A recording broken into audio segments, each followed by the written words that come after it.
Bonjour à toutes et à tous et bienvenue sur Horizon Média. Mais bienvenue également dans notre émission Les Échos de la société, une émission centrée sur les mots de la société. Aujourd'hui, nous allons parler de l'école, un lieu qui n'est pas seulement l'acquisition de connaissances, mais également qui façonne la personnalité, les valeurs et l'éducation de nos enfants. Aujourd'hui, nous avons avec nous Jean-Freeman Diédhiou, professeur, avec qui nous allons parler sur les nouvelles perspectives et résolutions que l'État a prises sur l'enseignement du Sénégal. Bonjour à toi, Jean-Freeman. Bonjour à toi, Madame Gomis. C'est un plaisir d'être ici avec vous sur ce plateau et de pouvoir parler de l'éducation, qui est un domaine dans lequel je m'exerce.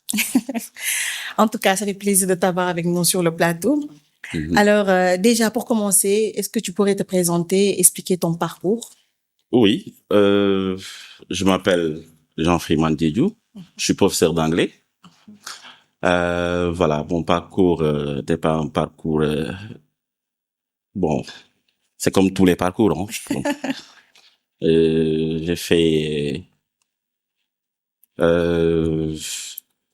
mon cycle élémentaire à Dakar ici. J'étais d'abord en préscolaire comment on appelle ça encore, l'école à Liberté 6, jardin d'enfants à Liberté 6. Et puis après mon cycle primaire, j'ai fait le concours pour entrer au séminaire. Ah bon? Oui, j'ai été séminariste pendant un certain temps. Puis voilà, je suis revenu à Dakar pour terminer mon lycée. Et puis je suis allé à l'université. De là-bas, j'ai fait mon concours pour entrer à la FASTEF. Et depuis 2013, j'ai mon diplôme de professeur d'anglais. Voilà, donc C'est je suis là. intéressant. Depuis 2014, je suis à Hambourg. Je suis à mon premier poste d'affectation. Et voilà, je rends grâce à Dieu, je suis toujours à Hambourg. D'accord, donc gloire à Dieu. Alors, pour notre deuxième question, déjà, comme on a constaté un changement par rapport à l'enseignement, donc on observe récemment certaines mesures prises dans les établissements scolaires. En tant qu'enseignant, comment percevez-vous ces changements? Voilà, je pense que ce sont des changements qui viennent à point nommé, on pourrait le dire, à point nommé. Je pense que vous faites allusion à l'introduction de l'utilisation des téléphones portables en milieu scolaire. C'est une mesure qu'en tant que professeur, que je ne peux que saluer. D'accord. Véritablement, parce que depuis un certain nombre d'années, nous avons constaté que voilà, l'utilisation des téléphones portables, même je pense qu'au niveau des familles, ce ne sont pas les parents qui vont me démentir. Les enfants sont trop scotchés à leur téléphone portable, à leur smartphone. Donc tantôt sur TikTok, tantôt sur WhatsApp, Facebook, voilà. Et c'est du temps qu'ils passent sur le smartphone au détriment, je dirais, du temps qu'ils auraient dû passer à faire leurs exercices, à prendre leurs leçons, voilà, à faire les efforts qu'il faut vraiment en vue de leur réussite scolaire. Voilà. Donc, je dirais qu'en milieu scolaire, ce que nous déplorons le plus en tant qu'enseignants, en tant que professeurs, c'est l'utilisation du téléphone portable, surtout lors des évaluations. D'accord. Lors des évaluations, et il y va même de la crédibilité même de nos diplômes. Donc je pense que ce sont des mesures qui viennent à point nommé, parce que même au cours des examens passés, des examens de l'année dernière, on a eu à déplorer ça et là. Bon, c'est juste, je dirais, une petite ombre au tableau, parce que les examens dans l'ensemble sont déroulés dans les conditions idoines, dans les meilleures conditions. Les résultats ont été, voilà, ça a été ce qu'on espérait. Mais on a pu signaler ça et là des cas de tricherie, voilà, des cas de fuite, voilà, des épreuves que les élèves se partageaient via WhatsApp, parfois via Facebook, et avec ChatGPT, Voilà. Surtout Souvent, ChatGPT. sur des réponses, voilà, qui en disent long, voilà, sur l'origine même, voilà, D'accord. du travail qui a été fait. Qui a été fait. Voilà. D'accord. C'est vrai que ChatGPT, actuellement, vraiment, les gens peinent même à réfléchir d'eux-mêmes. Donc, on se réfère tous à ChatGPT. C'est vraiment dommage. Alors, déjà, par rapport à ça, quel bénéfice immédiat et à long terme peut-on en attendre sur les élèves, cette introduction des téléphones? Voilà, je pense que la première chose, c'est que les élèves devraient pouvoir compter sur eux-mêmes. C'est-à-dire que qu'on devrait mettre le focus sur l'effort à fournir. Que les gens ne se concentrent pas trop sur ChatGPT, la réponse que je peux que je peux avoir à partir de ChatGPT. Que l'effort intellectuel soit mis en avant. Voilà. Et je pense que c'est ce qui pourra faire de sorte qu'on ait demain des citoyens capables même de prendre en charge les problèmes, les défis qui seront face à eux. D'accord. Donc qu'on verse pas trop dans la facilité, et comme je l'ai dit tantôt, il y va même de la crédibilité de notre diplôme, du sérieux même de notre système scolaire. Et donc je pense qu'à court terme, c'est faire en sorte que les examens se déroulent, voilà, dans les conditions, voilà, qui vont peut-être, je dirais, augmenter même cette crédibilité, parce que le Sénégal a toujours été un pays quand même de référence en matière d'éducation, en matière de diplôme. Voilà, quand on a été à l'université, on a été tout le temps avec des gens qui appartiennent à d'autres nationalités, des Marocains, des Tunisiens, voilà, de nos frères de la sous-région. Oui. Donc, ce qui montre que nos diplômes quand même ont toujours cette voilà, cette crédibilité, et il faudrait surtout pas qu'à cause de ChatGPT, je sais pas de quel autre moyen moyen technologique qu'on puisse, voilà, mettre à mal, voilà, tout cela. Effectivement. Donc déjà, pour vous rejoindre, on va pas nier que la technologie actuellement apporte beaucoup de bienfaits, c'est-à-dire qu'il y a des avantages. Par exemple, pour des élèves, par exemple, qui n'ont pas les moyens d'acheter des ordinateurs, comme les étudiants, on peut utiliser les téléphones pour faire ses recherches. Donc, forcément, il y a des avantages. Donc, pour ça, comment on peut concilier, c'est-à-dire la discipline et aussi l'utilisation de ces nouvelles technologies, c'est-à-dire faire la part des choses. Voilà, comme vous dites, comme tu dis, voilà. Je signale que je peux te tutoyer. Oui, effectivement. Voilà. Et je signale aussi que quelque part aussi tu es ma femme, parce que je suis, ça c'est vrai. voilà, je suis un ami de Monsieur Gomis, donc voilà. Donc Mado, comme tu l'as dit tout à l'heure, je t'ai entendu parler de discipline, et je pense qu'il faut mettre l'accent là-dessus.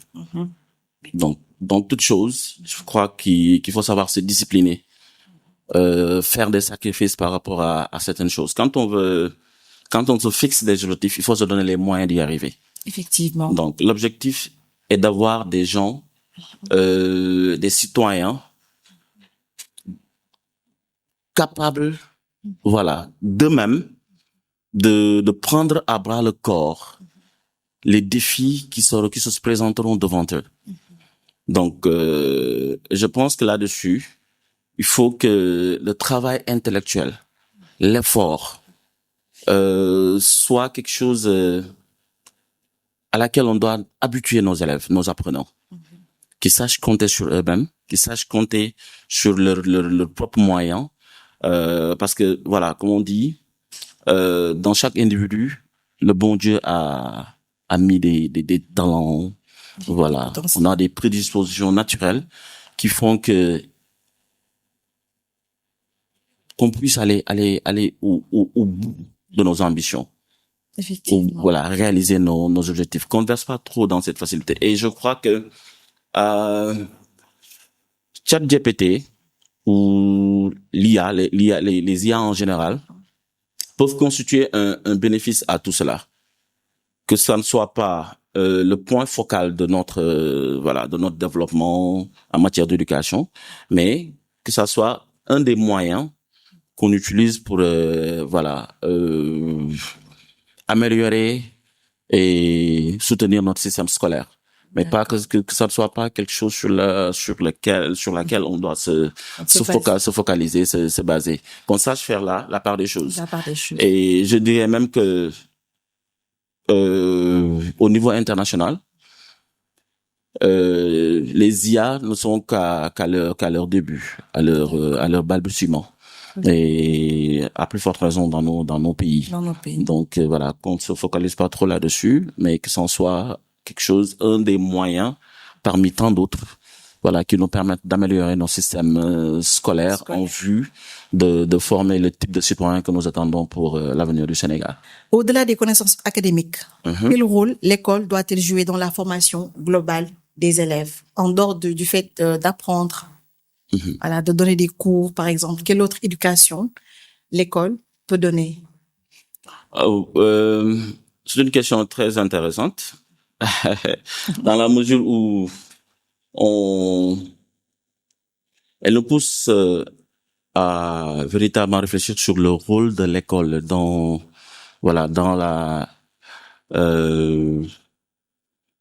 je dirais, la construction même du type de citoyen que nous voulons pour demain. L'école a pour rôle de prendre en charge la formation physique, intellectuelle et morale des individus. Voilà. Et tous les moyens également qui sont mis en œuvre, voilà, en vue de l'atteinte même de cet objectif-là. D'accord. Donc, je dirais que le rôle de l'école principalement est de façonner l'individu, d'installer chez nos apprenants les compétences même qui feront d'eux des citoyens actifs, capables d'assurer le développement socio-économique de notre pays. Donc l'école, au sortir même du système scolaire, on pourra avoir des avocats, des médecins, des sportifs, pourquoi pas. Effectivement. Je pense qu'ils sont bien éduqués. Voilà, donc c'est ça. Le rôle de l'école ne se limite pas juste à instruire, à donner une formation juste intellectuelle. C'est vrai que c'est le point focal même du rôle de l'école, mais bon, l'école peut jouer le rôle même d'être cet endroit-là où on forme le type de citoyen que nous voulons. D'accord. Voilà. D'accord. Donc, pour passer à l'autre question, on a tendance actuellement à voir les jeunes, c'est-à-dire les élèves, ne donnent plus ce respect-là aux professeurs. C'est ce que nous constatons. On voit des élèves, par exemple, qui se moquent des professeurs, alors qu'avant, on pouvait voir que pour rencontrer ce professeur dans les daws. Mais les voilà, on a tendance à même les côtoyer.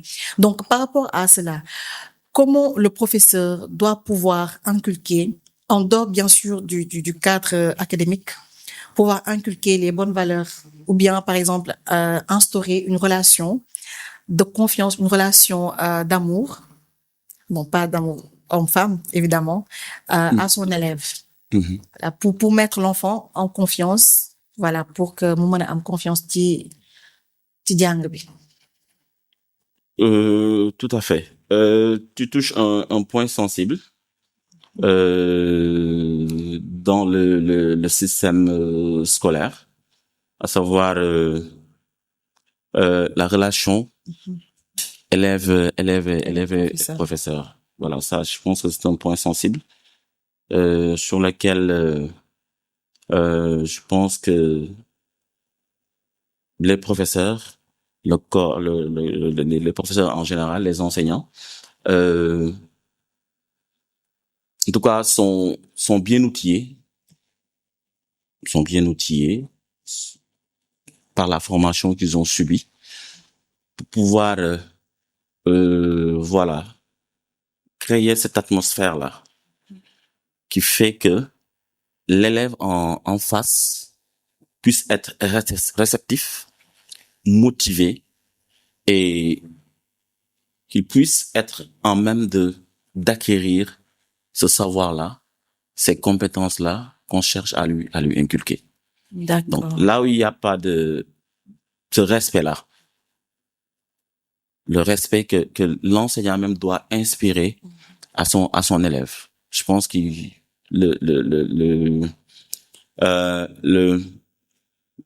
ce schéma-là ne peut pas fonctionner. Il y aura forcément des couacs. Effectivement. Il y aura forcément des couacs. Il faut que l'élève mettre son enseignant, son professeur sur un pied d'égalité, pas peut-être je dirais pas le mythifier au point de voilà, mais qu'il le respecte,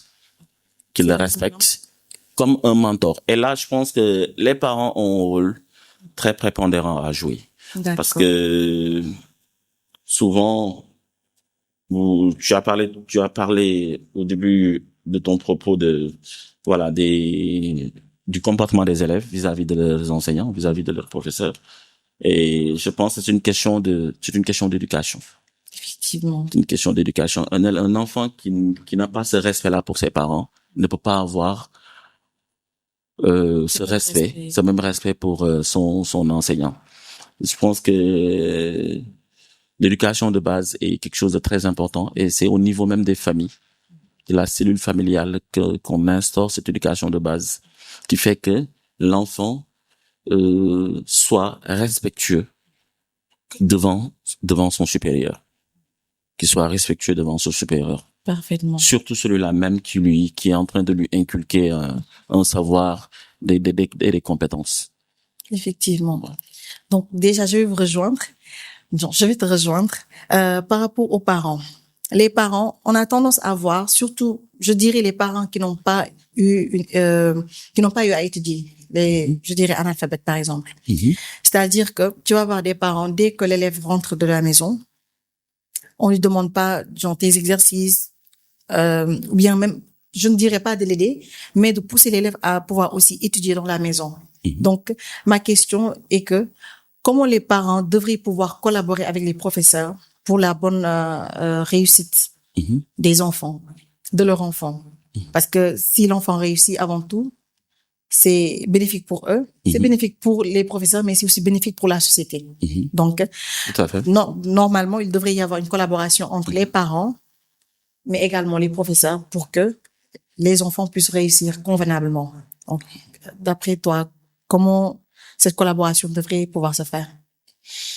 Ok, c'est intéressant. Je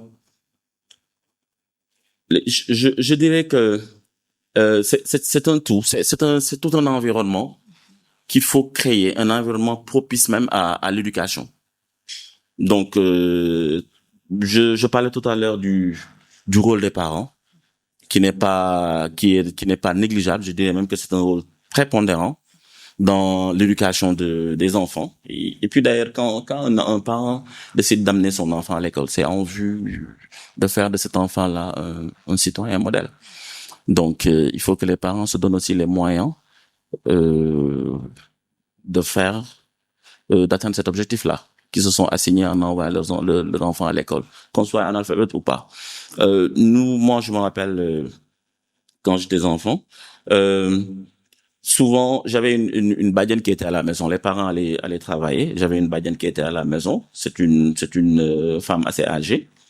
Et quand je rentrais, quand je revenais de l'école, elle s'assurait que je fasse tous mes exercices. Et pourtant, elle est analphabète. Elle s'assurait que je fasse mes exercices, que je fasse mes lectures, que j'apprenne mes leçons avant qu'elle ne m'autorise à sortir, à aller dehors, jouer avec les amis. Donc, c'était un rôle que mon papa lui avait confié. Et véritablement, voilà, elle l'a fait de fort belle manière. Et on voit les résultats. Moi, je dirais que j'ai toujours été, depuis un certain nombre d'années, au sein de notre établissement scolaire, un encadreur pour des jeunes en vue de leur FOSCO et autres. D'accord. Donc, on a toujours eu, je dirais, cet objectif, on l'a toujours eu en vue. Que ça ne soit pas juste, qu'on soit pas juste là pour instruire, voilà, assurer une formation académique aux élèves, mais également être leur mentor sur d'autres champs. Par exemple, comment se comporter en société, qu'est-ce qu'il faut, les motiver, vraiment leur montrer qu'à côté de l'école même, ils peuvent faire autre chose. Par exemple, les encourager à intégrer certains mouvements, comme par exemple la Croix-Rouge internationale, à faire des arts martiaux, à s'inscrire au niveau des bibliothèques. C'est des choses, voilà. Donc c'est des choses auxquelles nous nous attelons, et tout ça, ça rentre dans le cadre de la bonne formation de nos apprenants. Donc c'est ça. Les parents ont un rôle à jouer sur ce domaine, un rôle très très très important. Très important. En tout cas, déjà, on va dire merci à notre Badiane pour l'éducation qu'il a donnée à notre cher Jean Freeman, n'est-ce pas? Coucou à toi, Badiane.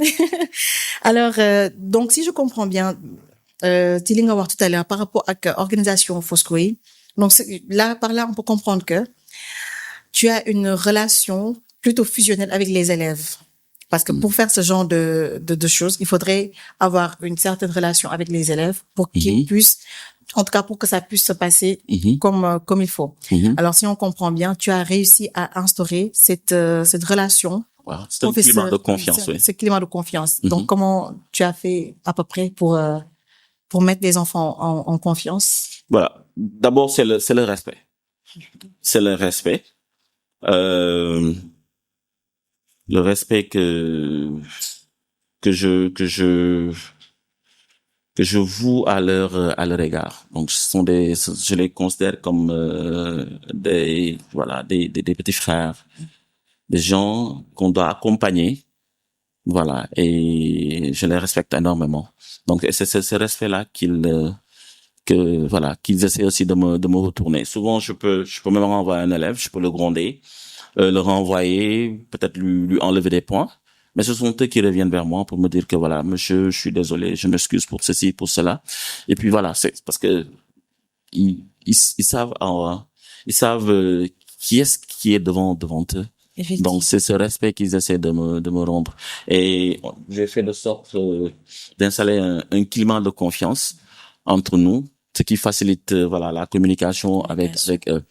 Et quand je parlais de parents analphabètes, une fois j'ai mis je sais pas, un film très très très célèbre, je sais pas, je pense que peut-être vous le connaissez, c'est les mers en or. Les mers en or. Les mers en or, c'est l'histoire d'un chirurgien américain, noir américain, le premier chirurgien noir américain, le neurochirurgien, oui. voilà, a pratiqué une opération très délicate qu'on aurait qu'on aurait voulu peut-être confier à des hommes blancs. Les hommes blancs. Mais qu'on a confié à ce neurochirurgien-là, qui était un noir, et sa mère était analphabète. Oui. Voilà. Le jeune en question ne savait pas que sa maman était analphabète, parce que sa maman l'incitait toujours, à travailler, à faire ses exercices. Souvent, quand il avait des difficultés, il demandait à la maman. La maman faisait fi de ne pas entendre, ou bien, de ne pas voir ce qui est écrit au niveau du livre. Mais, juste pour encourager son enfant à travailler. C'est vous dire que le rôle des parents est quand même capital. Voilà. La maman ne voulait pas que son enfant sache qu'elle n'a pas été à l'école, parce que il pourrait copier l'exemple. Dire que toi, tu n'as pas été à l'école et tu veux que moi j'apprenne mes leçons. Donc, vous comprenez. Et c'est pourquoi elle a tout fait pour cacher à son enfant qu'elle n'a pas été à l'école. Et elle a veillé à ce que ses enfants ne manquent de rien. De rien. Et voilà. Ça a payé. Son fils est devenu l'un des meilleurs chirurgiens au monde. En tant que noir. Voilà. Dans le contexte de la ségrégation raciale à l'époque aux États-Unis. Donc, pour vous dire que c'est tout un tout. C'est tout un tout. Il faut installer ce climat-là, installer cet environnement propice, aux enseignements d'apprentissage. En tout cas, c'est assez intéressant. Pour passer à notre avant-dernière question, parce que on est presque à la fin. Si aujourd'hui, je dirais, vous aviez un message à adresser aux familles, aux décideurs concernant l'éducation, que serait ce message? Voilà. Le premier message va à l'endroit des parents. À l'endroit des parents. Il faut que nous parents, parce que voilà, en tant que professeur, nous sommes également parents d'élèves. Il faut que nous parents, nous sachions mettre l'accent sur l'environnement immédiat des enfants. C'est-à-dire que nous veillons à ce que les enfants aient cet environnement propice aux études.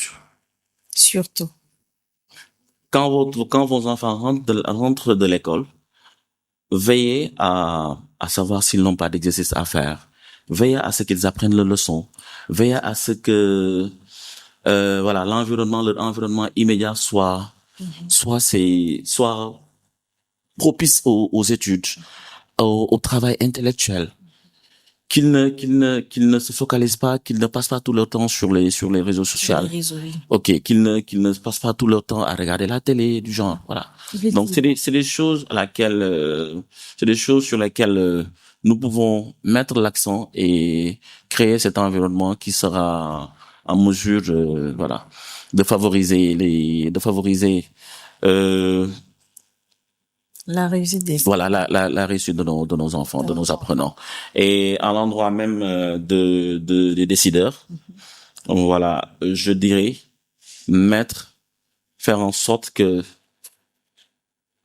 l'école soit cet endroit même où eux-mêmes ils voudraient envoyer leurs enfants, que nos écoles ne soient pas juste comme des, je sais pas, qu'on n'entende plus parler d'abris provisoires. On voit les résultats de cela. Ça c'est vrai. Donc, je pense que nos États gagneraient plus à investir sur l'éducation. L'éducation des enfants. Voilà, dans le domaine de l'éducation. Que les infrastructures soient au top, que les enseignants soient mieux formés. D'accord. Voilà, et je pense que c'est à ça qu'ils, depuis un certain nombre d'années, je pense que ils mettent l'accent là-dessus, et on voit que on a moins d'abris provisoires. On a, voilà, en tout cas, ils font des efforts quant à mettre les enseignants et les apprenants dans des conditions qu'il faut pour pouvoir réussir. Réussir.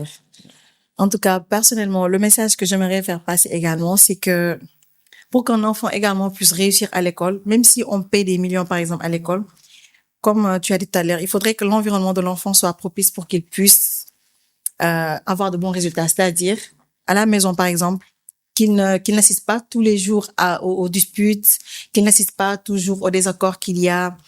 Voilà. Parce que nit ki aussi xelam bu dalul tamit du mën a jàng. Il y a ça aussi. Dañ koy constater chez les parents, par exemple, quand il y a un problème à la maison, forcément, dina détendre sur le milieu professionnel. Dina feeñ ci yow et tout. Donc, faisons en sorte que les enfants soient équilibrés émotionnellement, mentalement. Après, le reste viendra. Comme ça, on pourra aider les professeurs. N'est-ce pas? Donc, ma dernière question serait de savoir quel est l'âge adéquat pour qu'un enfant puisse, par exemple, avoir un téléphone. Excusez-moi, tout à l'heure j'ai donné l'exemple de la Corée. Je dis Corée du Nord, Corée du Sud. Je pense, je me souviens plus. Mais c'est la Corée du Sud. Je parle de la Corée du Sud. Ceux qui fabriquent les téléphones portables, les téléphones Samsung. Voilà, je parle de la Corée du Sud. D'accord. Je parle de la Corée du Sud. Tu disais à quel âge quel est l'âge adéquat pour qu'un enfant puisse avoir un téléphone? Un téléphone. En tout cas, mon fils va faire la seconde cette année. Il n'a pas de téléphone portable. D'accord. Il n'a pas de téléphone portable. Donc, je pense à lui acheter un téléphone simple, comme on dit, touche. Voilà, pour que je puisse savoir là où il se trouve. La localisation. Quand il sort, voilà, que je puisse l'appeler, savoir où il se trouve. Voilà, souvent il peut arriver en retard. Ça peut arriver qu'on le voit pas. C'est vrai. À l'heure escomptée, donc le moyen de le joindre, savoir où il se trouve. Voilà, et je pense que si on prend l'exemple de ceux-là même qui ont créé les smartphones, les tablettes, je pense que Effectivement. Eux, leurs enfants ils n'ont pas habitué Oui. leurs enfants à ces smartphones, à ces téléphones portables. Effectivement. Voilà. Donc, ou bien même l'utilisation des téléphones portables est très, très, très restreinte. Restreint, oui. Très restreint. Donc, je pense que mon fils aura son téléphone après son bac. Après son bac. Alors, comme vous le comprenez, un professeur vient de nous dire qu'un enfant devrait pouvoir avoir son téléphone après son bac pour plus de concentration. Donc, là aussi, c'est important. Même par rapport à TikTok. J'ai vu récemment que qui crée TikTok, tu peux comme ça. Ñoom duñ ko utiliser. Ces enfants également ne l'utilisent pas. Donc, ce qui veut dire que c'est plus un moyen de distraction pour nous, je dirais. En Chine, TikTok est restreint. Et restreint. Le Voilà. contenu même de TikTok est très, très contrôlé. Voilà. Ils font pas, ils favorisent plus, des contenus genre à influencer, positivement les jeunes, à les inciter à être plus imaginatifs, plus créatifs. Surtout. Voilà. Donc c'est des choses comme ça que vous voyez sur les TikTok chinois. Un enfant qui crée par exemple, je sais pas, une application qui va servir aux gens, un enfant qui crée des appareils qu'on peut utiliser dans le domaine peut-être de la médecine, des choses comme ça. Effectivement. Donc c'est ça TikTok en Chine. C'est pas comme nous où il y a la danse et autres. Ça, c'est vrai. Ça, c'est vrai. En tout cas, là, nous touchons à la fin de notre émission. Espérons que vraiment, ça a été éducatif pour vous et que voilà, suñu professeur bi lim fi wax yépp, ça a été instructif pour vous. Et vous rappelez également que éducation xale moom ñëpp ci war a jàpp. Pas seulement les parents ni les professeurs, mais même entourage, parce qu'il a énuméré tout à l'heure bàjjenam bi ko doon surveiller à la descente pour savoir si tout était bien fait et tout. Donc, faisons aussi en sorte que entourage xale bi voilà, ñu jàpp aussi ci éducation parce que bu baaxee rek ñëpp lay baaxal, n'est-ce pas? Ça a été vraiment un plaisir, Jean Freeman, de te recevoir. Le plaisir est partagé. Plateau. Mhm. Espérons que ce ne soit pas la dernière fois. Non, certainement. N'est-ce pas? Alors, c'était ce qu'on voulait partager avec vous sur notre émission Les Échos de la Société. Et je vous dis à très bientôt sur Horizon Média. Merci à vous.